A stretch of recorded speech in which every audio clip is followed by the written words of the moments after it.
Adelante. Él es el doctor Rafael Nieto Loaiza, colombiano, es abogado y político colombiano, ha sido viceministro del Interior y Justicia en el 2003 y 2004, ha sido precandidato presidencial para el Partido Centro Democrático. Además es de una familia de abogados respetados y triunfadores, porque es hijo del expresidente de la Corte Interamericana de Derechos Humanos, Rafael Nieto Naiva. De verdad que es un placer hablar con usted y ¿quién mejor que usted para que nos diga qué está pasando con el presidente Uribe y por qué tantas demandas? Perdón, muchísimas gracias. Creo que la explicación es fundamentalmente política y hay que decirlo así, sin pelos en la lengua. El presidente Uribe es de lejos el político más importante de Colombia en los últimos 20 años. Yo me atrevería a decir que incluso es seguramente el político más importante de los últimos 50 años en el país. Y en todo caso, el gran ganador de prácticamente todas las elecciones en Colombia desde el 2002, cuando llegó a la presidencia. Después repitió, se hizo reelegir en el 2006. En el 2010 eligió a Juan Manuel Santos. En el 2014 ganó la primera vuelta con Oscar Iván Zuluaga. Y si después pierde la segunda vuelta en la reelección de Santos, fue por un episodio, entre otras cosas, un montaje judicial que le hicieron a Oscar Iván, el llamado episodio del hacker, y porque a la campaña de Santos ingresaron dineros de Odebrecht. Eso está también hoy fuera de discusión, y aún después de eso, sin un puesto, sin un contrato, sin un peso, se ganó el plebiscito de octubre del 2016 contra toda la maquinaria de gobierno, contra todos los medios de comunicación, contra todos los políticos y los partidos políticos prácticamente sin excepción. Y después se ganó la elección parlamentaria del 2018. Hoy el Centro Democrático, el partido del presidente Uribe, es la fuerza política más importante en el Congreso, y se ganó las elecciones con Iván Duque. Es decir, el presidente Uribe, además de su influencia política, que es determinante y es la figura en torno a la cual ha girado el acontecer nacional en estos 20 años, es además el gran ganador de las elecciones. Uribe es además el muro de contención del avance de la izquierda radical, tanto en Colombia como en el continente. Cuando las guerrillas estaban más poderosas que nunca y afuera se decía que Colombia era ya un estado fallido, Uribe lo rescata y empieza a generar seguridad con una disminución sensible de la tasa de homicidios y de los delitos más violentos que tenían azotado al país. Castigó fuertemente el narcotráfico, extraditó a los grandes jefes paramilitares a los Estados Unidos, le dio los golpes más contundentes a la guerrilla. El secretariado de las FARC, que nunca había sido tocado, sufrió grandes bajas. Incluso atacó a Raúl Reyes, el jefe político de las FARC, en un campamento en Ecuador, lo que generó una tensión con ese país, pero tuvo el carácter para hacerlo, porque además había información cierta de que el gobierno de Correa sabía que ese campamento de Reyes estaba en su territorio. Y por el otro lado, cuando la oleada de gobiernos populistas con simpatías con Chávez inundaba prácticamente todo el continente, el país que se mantuvo firme en un gobierno de centro-derecha fue Colombia. De manera que aquí hay ciertamente un afán de distintos sectores para tratar de conseguir que el presidente Uribe salga de la arena política, de derrotarlo, pero no en las urnas, no con votos, no en un ejercicio de debate democrático, sino a través de decisiones judiciales. Y por el otro lado ha habido desde la administración del presidente Uribe un enfrentamiento con la Corte Suprema de Justicia, porque durante ese gobierno algunos de los funcionarios del presidente señalaron, Napoleón, vínculos entre magistrados muy prominentes, dos de ellos presidentes de la Corte Suprema, con un narcotraficante italiano que se llama Giorgio Sal, que después fue extraditado a Italia y del que se comprobó que le había dado relojes costosos, agasajos, viajes a estos magistrados. De manera que desde entonces se produce un enfrentamiento entre la Corte y el presidente Uribe. Y ese enfrentamiento tiene episodios distintos a lo largo de los años. Más adelante, después de esta denuncia, otros magistrados se reúnen y deciden, y hay grabaciones sobre ello, constan en un expediente de un exministro del presidente Uribe que se llama Diego Palacio. Allí están esas grabaciones. Y en ellas se oye decir a magistrados muy importantes de la Corte que había que tomar decisiones por conveniencia política, estoy citando textualmente, en un ejercicio de legítima defensa, también cito textualmente, contra miembros del entorno del gabinete del presidente Uribe. Y además toman la decisión de que eso que van a hacer parecer como si fuesen decisiones judiciales, tienen que tomarse en consenso. Ahí las pruebas, están ahí las grabaciones, esto no es un invento, constan en ese expediente judicial. Unos años más tarde, cuando al presidente Uribe le corresponde presentar terna para que la Corte escoja el fiscal general de la Nación, ese es el sistema que se usa en nuestro país para la escogencia del fiscal, el presidente terna y la Corte escoge. La Corte se niega en 2 oportunidades distintas, frente a 2 ternas diferentes, a escoger candidato a la fiscalía. Y no era porque no le pareciesen que los candidatos tuviesen calidades. De hecho, en una de esas ternas estaba Margarita Cabello, quien fue después escogida como presidente de la Corte Suprema de Justicia. Pero como venía presentada en una terna por el presidente Uribe, se niegan a escoger fiscal. Y alargan el procedimiento hasta que finalmente llega Santos al poder y escogen uno presentada por el presidente Santos. Y podríamos seguir narrando episodios que demuestran el sesgo antiuribista y las decisiones políticas que toma esta Corte Suprema de Justicia contra el presidente. Si usted me pide, Napoleón, que yo le resuma en una frase, estos procesos contra el presidente Uribe son una prueba inequívoca de la judicialización de la política, es decir, de la instrumentalización del aparato de justicia en el debate político para sacar del juego al gran líder político de Colombia en los últimos 20 años. Y por el otro lado, de la politización de la justicia, una justicia que actúa por razones políticas y no conforme a derecho. Pero uno tiene que pensar que le van a hacer la vida imposible, porque son casi 60, ¿no?, las diferentes acusaciones. Es decir, puede salir de esta, ¿no?, pero va a haber otras. Y hay que reconocer también que esa izquierda radical, no sé si en Europa, pero por lo menos en América y buena parte de América, se maneja muy bien, ¿no?, y ha logrado puestos importantísimos.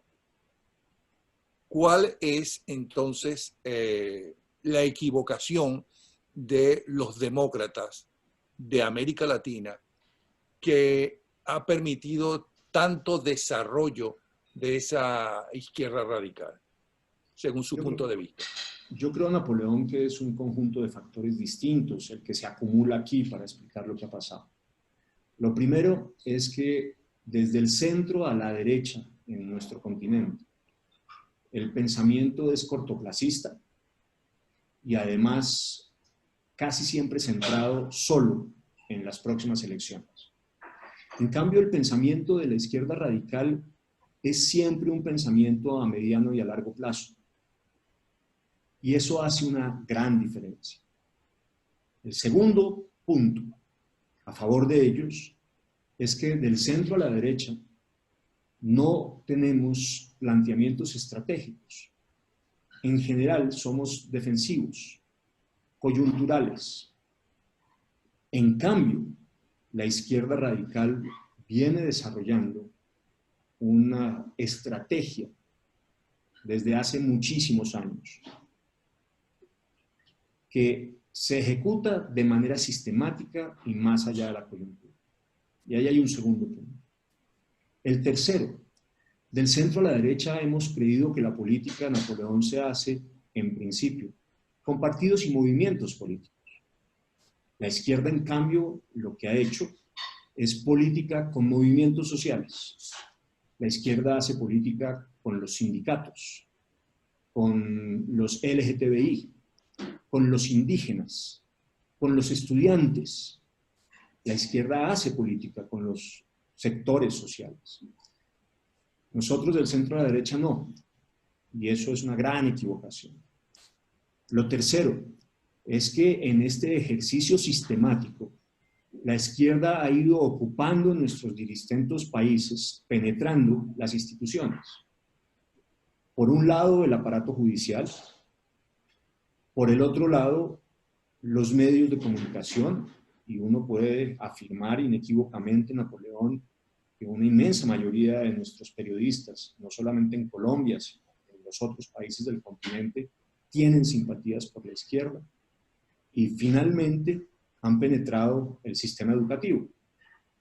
En Colombia la izquierda copa de manera inequívoca el sindicato de maestros públicos más importante, que se llama FECODE, que se pronuncia abiertamente como de izquierda, marxista, y por tanto han conseguido adoctrinar a muy buena parte de nuestros jóvenes, de manera que ello, sumado al espíritu naturalmente rebelde que tiene un joven, inconforme, preocupado por la injusticia, ha hecho que una buena parte de nuestros jóvenes simpaticen con esas ideas. Y finalmente quiero resaltar un elemento adicional. Cuba, que cumple un papel vital en el desarrollo de la izquierda latinoamericana, durante mucho tiempo siendo el origen de distintos movimientos insurgentes guerrilleros en el continente, o el espacio en el cual los movimientos con simpatía con Moscú o con Pekín encontraban en todo caso refugio, para después entender que lo que tenía que conseguir era penetrar los sistemas políticos frente al fracaso de los esfuerzos guerrilleros y conseguir que desde adentro y después de llegar al poder con las elecciones colapsaran de hecho los sistemas democráticos. El ejemplo típico es Venezuela. ¿Por qué digo que Cuba cumple un papel? No solamente por estas referencias a los vínculos con los movimientos insurgentes, sino porque además Cuba ha necesitado sistemáticamente, después del fin de la Guerra Fría, conseguir quien financie el régimen político cubano. Lo encontraron con Chávez, pero frente al fracaso absoluto de la economía venezolana, tienen que buscar nuevas fuentes de financiamiento. Una es la exportación de estas brigadas médicas, la mayoría de los cuales no son en realidad médicos, sino enfermeros o técnicos sanitarios, que les representa una fuente de ingresos muy importante. Y la otra, la que puedan conseguir a través de llegar al poder con gobiernos que les son afines y a los que puedan de ellos obtener que les financien sus actividades. Yo creo que parte de lo que está ocurriendo es que Cuba entendió que ya no tiene cómo más exprimir a la vaca venezolana y está buscando ganado alternativo para sacarle jugo. Colombia es el próximo que está en la línea. Ok. Todo eso además es comprobable, es obvio, pero una vez que ustedes se enteran, o sea, los dirigentes democráticos del país, sean de centro, sea de centro derecha, sean de derecha o de centro izquierda, después del fracaso de las guerrillas y se enteran por lo de las reuniones del Foro de Sao Paulo, que van a empezar un nuevo método que es meterse en las diferentes instituciones. ¿Por qué aparentemente fracasa impedir ese tipo de acción? Lo primero, porque no creo que haya en todos los líderes políticos del centro a la derecha, Napoleón, conciencia del problema. Me parece que muchos no lo conocen, o si lo conocen lo niegan. Lo segundo es porque estos líderes tienden a pensar que desde el otro lado, desde su contraparte, actúan con los mismos principios, con las mismas ideas y con la misma buena fe que pueden actuar ellos. Y es equivocado. Y lo tercero, vuelvo a insistir, porque muy tristemente el grueso de nuestros líderes es cortoplacista y adolece de pensamiento estratégico, cosa que sí tiene el presidente Uribe. Y por eso era tan importante irle erosionando a través de demandas judiciales y de ataques en los medios de comunicación su reputación. Uribe salió en el 2010 con casi un 80% de favorabilidad después de 8 años en el gobierno y hoy está apenas en el 40%. Y entendieron también que era fundamental sacar a aquel que podía aglutinar de distintas maneras esta ciudadanía que piensa del centro a la derecha y que había que sacarlo del juego. Y yo creo que ese es en buena parte la razón en el caso colombiano, pero me atrevo a pensar que es lo que ocurre también, Napoleón, en otros países. Hay un vacío de reflexión estratégica por parte de estos liderazgos. Hay un elemento adicional que vale la pena tomar en consideración y que nos hace mucho daño. Lo cierto, además, es que muchos de nuestros líderes, desafortunadamente, tienen una cierta propensión a la corrupción. Y con esto, Napoleón, no estoy diciendo que sea un fenómeno que se ve solamente del centro a la derecha, muy por el contrario, es decir, si hay un problema de corrupción que no tiene límite y que no tiene nombre, es, por ejemplo, el del régimen chavista, que es por definición un estado mafioso. Ahí coinciden distintos carteles, el de los dólares, el del PDVSA, el del narcotráfico, el cartel de los soles, en fin, ese es un régimen mafioso. No estoy diciendo, por tanto, que la propensión o la inclinación hacia la corrupción sea solamente los líderes del centro a la derecha. No. Lo que pasa es que en la medida en que esos líderes estuvieron en el poder por muchos años y la ciudadanía pudo palpar directamente y vivir esos problemas de corrupción, eso ha generado ciertamente un resentimiento de ciertos sectores de la población con esas propuestas de carácter político. Y además, la izquierda ha sido muy hábil al sostener que la corrupción es una característica propia de estos partidos y movimientos del centro a la derecha y de esconder sus propias debilidades. Y creo que eso ayuda a que hayamos perdido muy buena parte del espacio político de nuestra sociedad. Y la gente democrática, sea de centro derecha, de centro izquierda, no ha sabido publicitar sus logros realmente a nivel popular. Y entonces se creen que todo lo que sea, que no sea de izquierda, todos los que no sean de izquierda o de extrema izquierda, no les interesa para nada la pobreza y que en sus gobiernos aumenta la pobreza cuando es exactamente todo lo contrario. Pero a favor de los demócratas y de los dirigentes demócratas de América, que es la que primero nos duele, murieron sus dos grandes líderes de la extrema izquierda. Murió un hombre, realmente demostró ser muy talentoso y no tener ningún tipo de escrúpulos como es Fidel Castro, alabado, por cierto, por todos los gobiernos democráticos o de casi todos los gobiernos democráticos por décadas, para mí por temor a que si se enfrentaban les alborotaban las calles, y el gran financista y líder popular como fue Chávez Frías. Ellos ya no tienen un líder, ¿no? Y además, gracias también a los medios de comunicación, se sabe ahora lo que no se supo de Cuba, es decir, la miseria que significa todos esos países. Y eso lo ve la gente. Ahora, ¿por qué siguen con esta crisis mundial que hay, el cortoplacismo en ese sentido, y por qué no luchan justamente en las zonas populares con los sindicatos, con los maestros, como sí hace la izquierda y la extrema izquierda? ¿Por qué no se unen? Lo que quiero decir es por qué demonios no se llegan a acuerdos de cosas básicas. Yo puedo pensar diferente a usted, ¿no? Pero los dos tenemos, ¿no?, un interés, que es que nuestro país no caiga en dictaduras, y menos en dictaduras de extrema izquierda o de extrema derecha, perfecto. ¿Por qué razón todavía no reaccionan?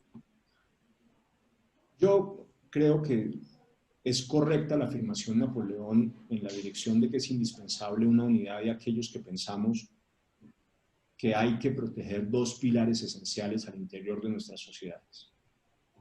Uno, la democracia republicana, o democracia liberal, si usted quiere, o democracia clásica, es decir, un sistema que tenga elecciones periódicas, con distintos partidos, con posibilidad real de alternancia del poder, con voto universal y con una transparencia en lo básico del sistema electoral, donde lo que impere sea la ley y donde haya un principio de legalidad en el cual los funcionarios públicos solamente pueden hacer aquellos a los que están expresamente autorizados en la norma jurídica, y donde haya un gobierno de mayorías, pero con respeto al derecho a las minorías. Y claro, fundamental, donde haya separación de las distintas ramas del poder público y un ejercicio de frenos y contrapesos entre ellas, de manera que no se permita la acumulación excesiva de poder solamente en una de las ramas, casi siempre en el Ejecutivo. Ese modelo de democracia republicana nos tiene que recoger a todos.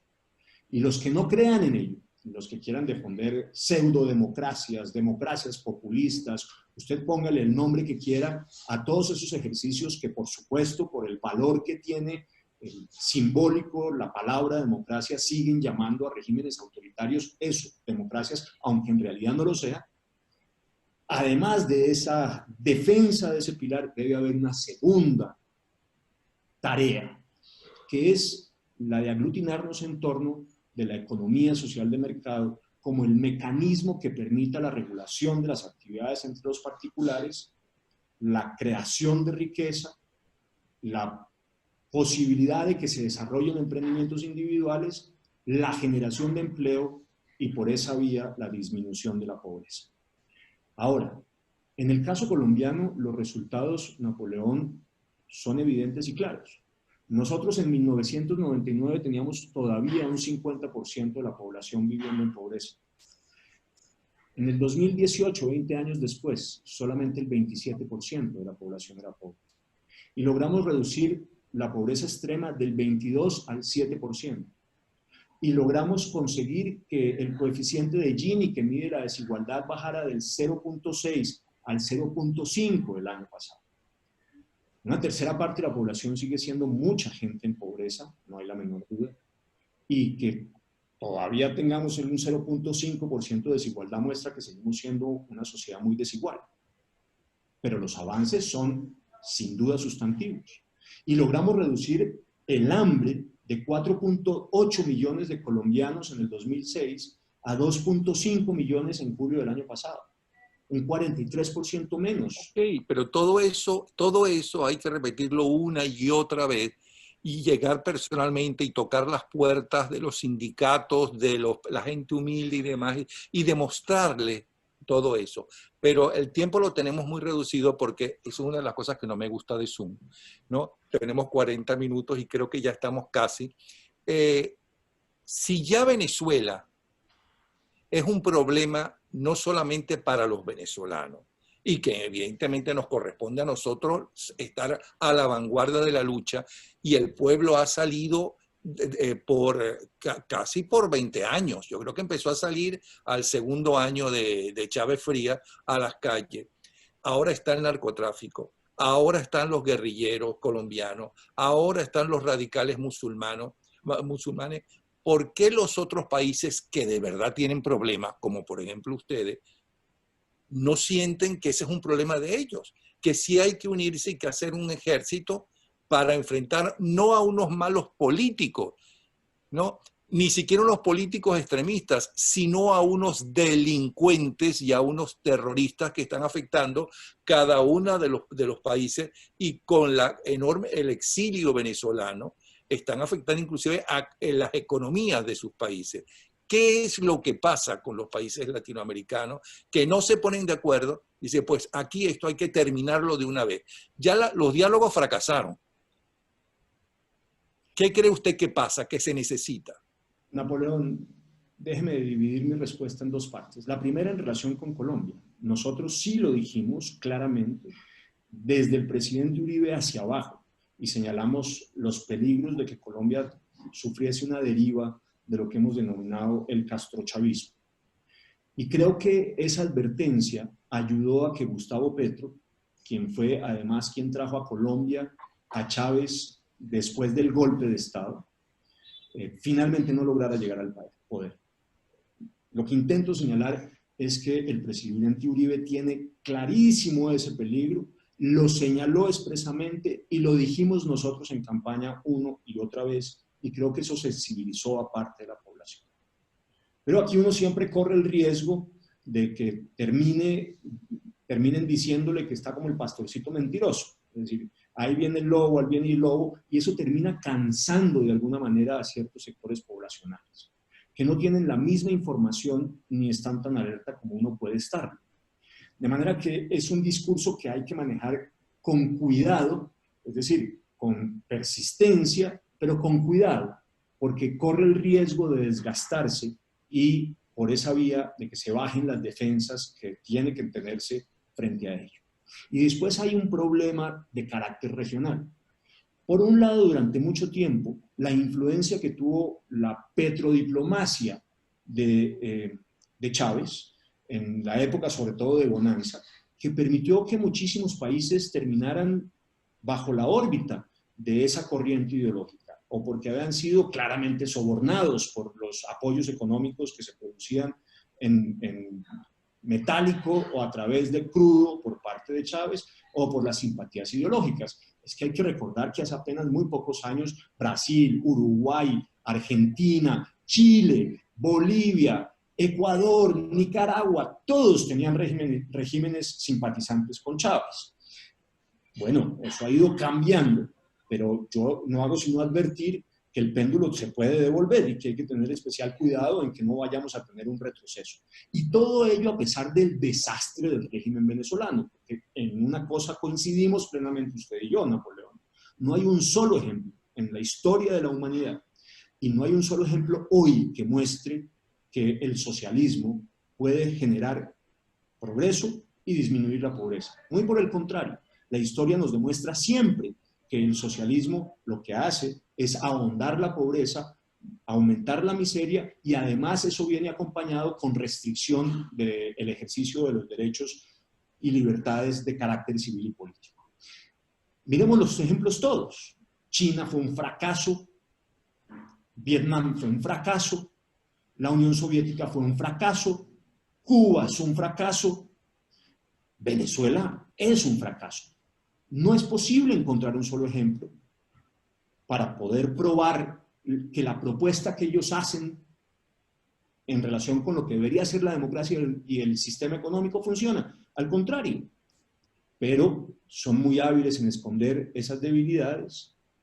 Ahora tienen la costumbre de decir que se debía más al sistema totalitario que al régimen económico y todavía hay muchos ingenuos que siguen pensando que ese es el camino.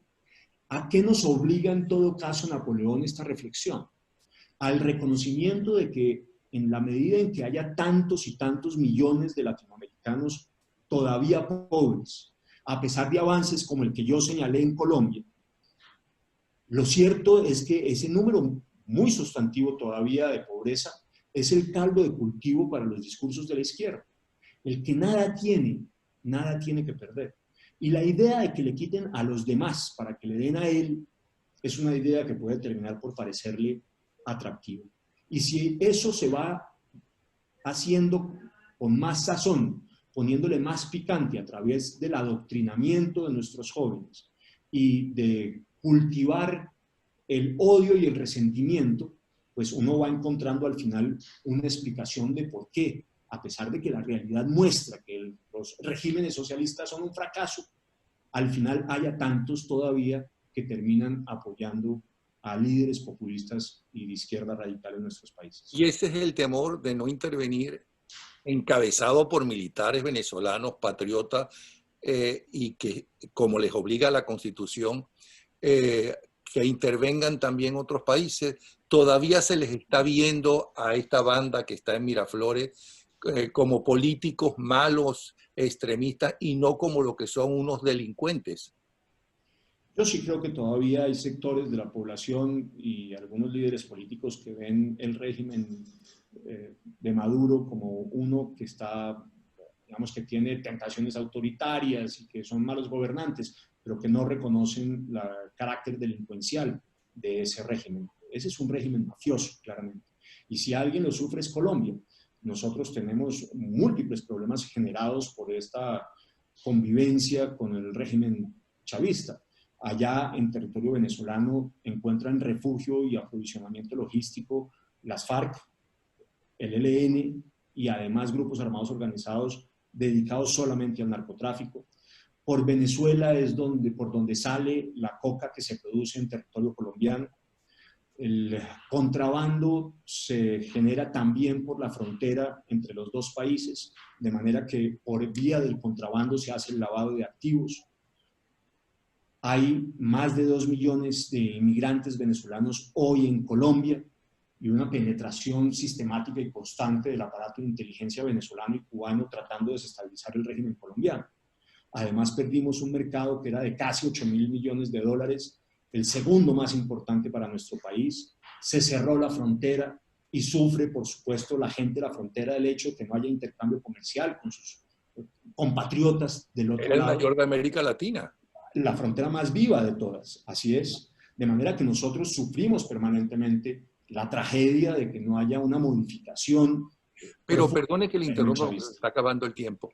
El hecho de el apoyo a la FARC y al ELN y que tengan inclusive territorios de ellos en Venezuela y esos estén desestabilizando el sistema también colombiano, eso no es excusa suficiente para integrar un ejército latinoamericano como lo hizo Simón Bolívar. Simón Bolívar lo hizo. Napoleón, lo primero que tendríamos que decir es que Colombia no tiene capacidad para enfrentar militarmente a la Fuerza Armada venezolana. Digamos, nosotros hemos estado concentrados en generar capacidades para atender las demandas del conflicto interno y la violencia nacional. Y ahí es donde se ha hecho el esfuerzo para construir capacidades de carácter militar. Pero nosotros no tenemos una fuerza aérea para poder combatir contra los Sukhoi. En Colombia no hay un solo tanque. Perdone, digamos, yo no estoy diciendo que lo haga Colombia, sino un grupo encabezado por militares venezolanos, ¿no?, de diferentes países que se sienten agredidos y se sienten en crisis en parte por culpa de los delincuentes que están en Miraflores. Napoleón, yo no veo hoy a ningún Estado latinoamericano dispuesto a una intervención militar de esa naturaleza. Si usted me lo dice además, Colombia solo no puede acometer semejante insensatez y creo que la única posibilidad de éxito que tendría una aventura de estas es con una participación activa de los Estados Unidos y los Estados Unidos no han decidido acudir a una intervención militar. Y mientras que ello no se produzca, Napoleón, esa hipótesis está fuera del escenario. Y entonces, ¿la democracia venezolana tiene futuro? Tiene futuro si se consiguen fundamentalmente dos cosas. Una, y usted permítame que sea crítico, un salto de calidad hacia mejor de la oposición. Yo encuentro enormes debilidades y mucha mediocridad en la oposición venezolana, con grandes fricciones y en algunos casos fracturas de carácter interno. La mejora en esa oposición, ojalá la emergencia de unos lideratos serios, más profundos, más sólidos, por un lado, y volver a recuperar la calle por el otro, son, en mi opinión, dos condiciones necesarias para que haya un regreso a la democracia en Venezuela. Porque de otra manera, excepto que hubiese una intervención que, insisto, está por fuera de los escenarios reales, no hay forma alguna de que pueda caer el régimen chavista. Yo he sido muy insistente en mis análisis en esa dirección. Mientras que el régimen cuente con el apoyo, no sé si mayoritario, pero al menos en control de la Fuerza Armada venezolana, es sumamente complicado que vaya a haber una modificación del sistema. Y esa es la gran tragedia, porque la profundización de la miseria y de la pobreza solamente le sirve al régimen, porque hace que el ciudadano, primero, no tenga tiempo sino para tratar de sobrevivir, y segundo, porque hace a ese ciudadano dependiente de la ayuda, mucha o poca, del gobierno central. Y en ese ejercicio, la posibilidad de la movilización es cada día más complicada. Uno cree ingenuamente que el régimen socialista busca el desarrollo y el progreso de su país. Y no es verdad. La exacerbación de la pobreza y la miseria le sirve a los regímenes socialistas porque hace mucho más vulnerable y mucho más débil la capacidad de respuesta de la sociedad civil. Le agradezco muchísimo. Primero nuestra admiración y apoyo al expresidente Uribe. Gracias por haber estado con nosotros. Vamos a repetir que quién mejor que un abogado, un político colombiano que fue viceministro del Interior y Justicia, que además fue precandidato presidencial del Centro Democrático, cuyo padre además es otro triunfador dentro de su campo, que ha sido presidente de